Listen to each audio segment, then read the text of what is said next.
안녕하세요. 다음 세대와 함께 성경을 짚이지기 15번째 시간으로 함께 합니다. 오늘은 창세기 7장 1절부터 24절까지에 담겨 있는 홍수 심판에 대해서 함께 살펴보고자 합니다. 창세기 7장 1절에 보면 여호와께서 노아에게 이르시되 너와 네 온 집은 방주로 들어가라. 이 세대에서 네가 내 앞에 의로움을 내가 보았음이니라. 이렇게 되어 있습니다. 드디어 방주가 다 지어졌습니다. 하나님은 노아와 그의 가족에게 방주로 들어가라 명령하셨습니다. 노아와 그의 가족들 그리고 짐승들이 모두 방주로 들어갑니다. 우리는 방주로 들어간다는 이 표현이 가지고 있는 중요한 의미를 먼저 생각해 봐야 합니다. 방주는 예수 그리스도를 상징한다고 우리는 이미 정리했습니다. 따라서 노아와 그의 가족이 방주로 들어간다는 것은 분리를 의미합니다. 하나님이 하나님의 백성을 세상의 죄악에서 분리해 예수 그리스도 안으로 들어가게 하는 것입니다.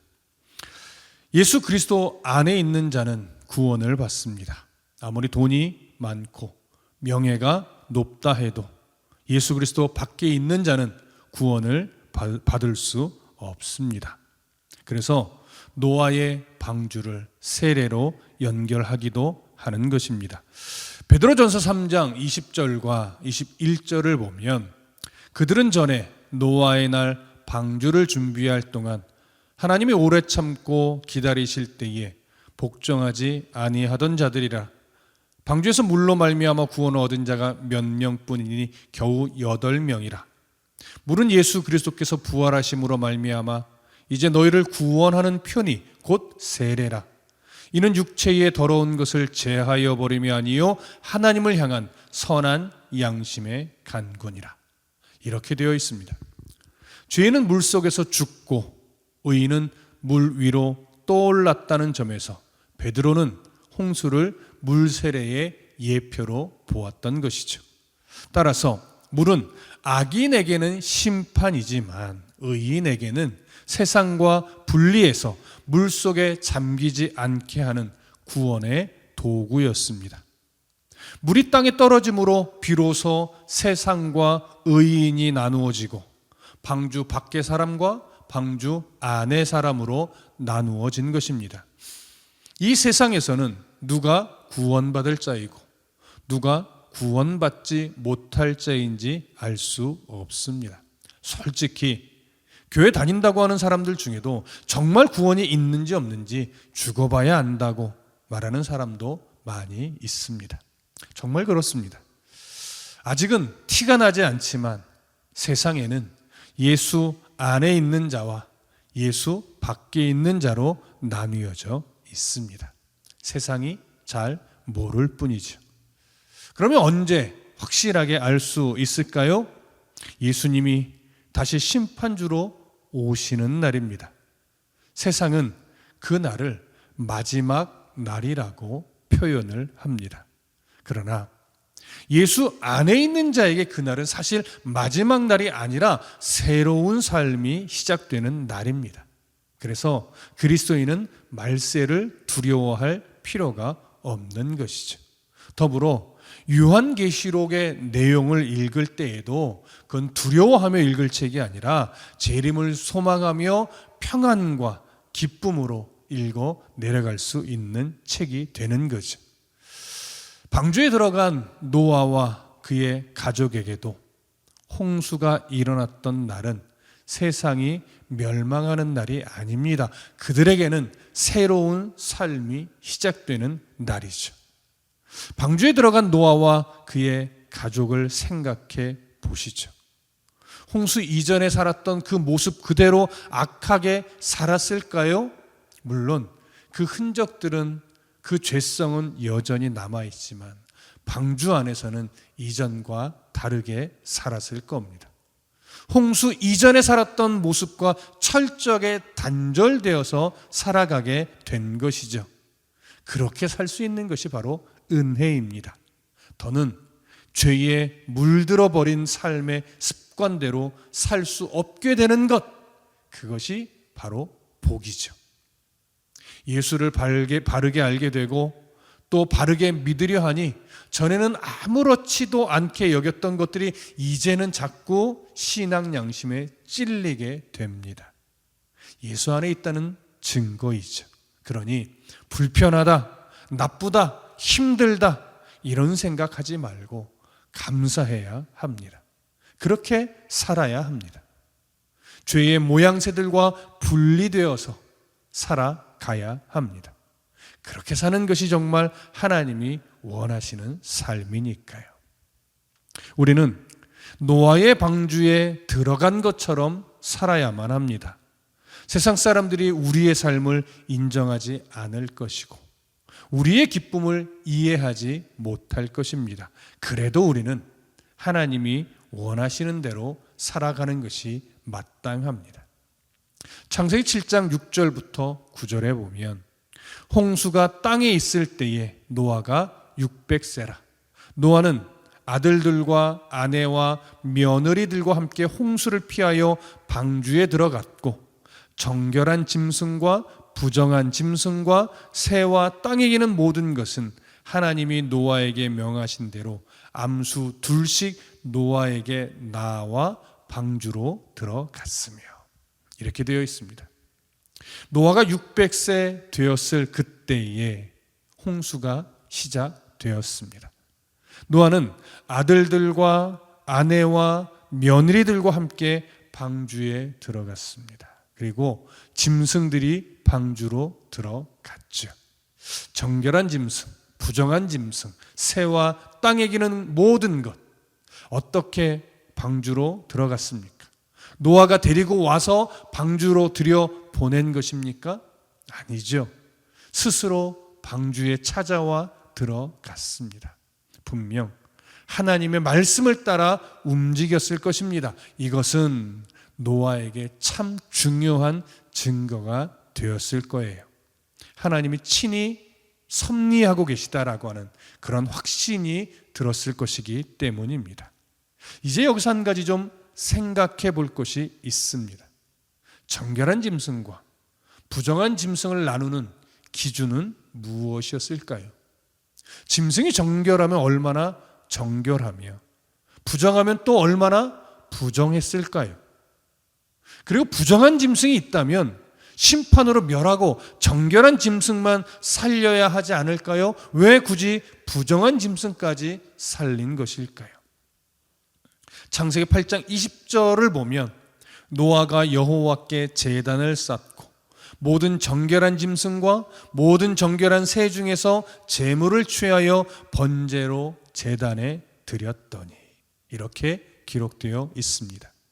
정결한 짐승과 정결한 새의 용도는 희생 제물용이었습니다. 따라서 희생 제물로 선택된 짐승이 정결한 짐승이고 선택되지 못한 짐승이 부정한 짐승입니다. 따라서 여기서 말하는 부정은 그 짐승 자체가 참 나쁜 짐승이다 이런 것을 의미하는 것은 아닙니다. 그러므로 어떤 조건으로서 정결과 부정을 나눈 것이 아니라 하나님이 제물용으로 선택되었느냐, 선택하였느냐, 선택하지 않았느냐 그 차이일 뿐입니다. 결국 정결한 짐승이 희생하여 부정한 짐승을 살린 것이 됩니다. 이처럼 방주에 들어가서 생명을 얻은 부정한 짐승은 죄악 가운데서 하나님의 은혜로 구원받은 바로 우리를 상징합니다. 또한 다시는 세상을 물로 심판하지 않겠다고 하신 하나님의 이 언약은 예수 그리스도를 통해 세상을 구원하고자 계획하신 구속의 은혜를 상징합니다.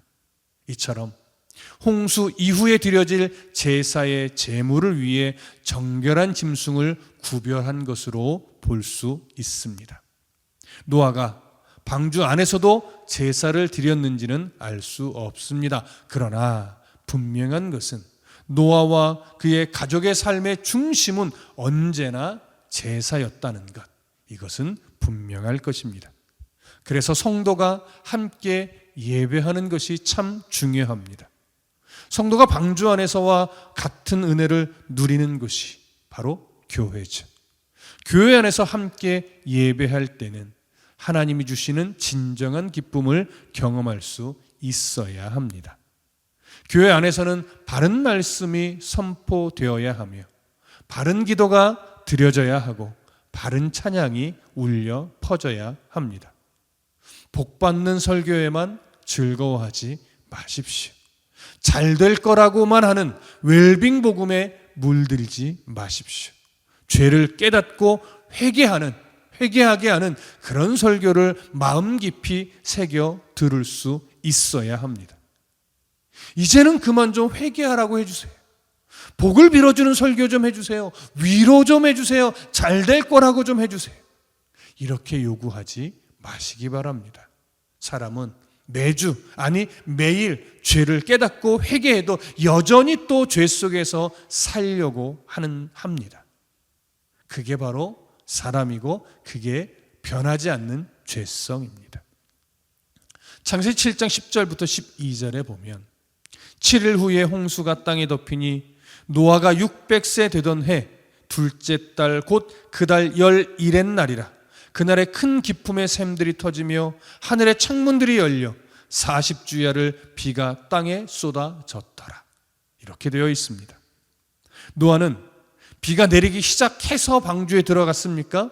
아니면 방주에 들어가자 비가 내리기 시작했습니까?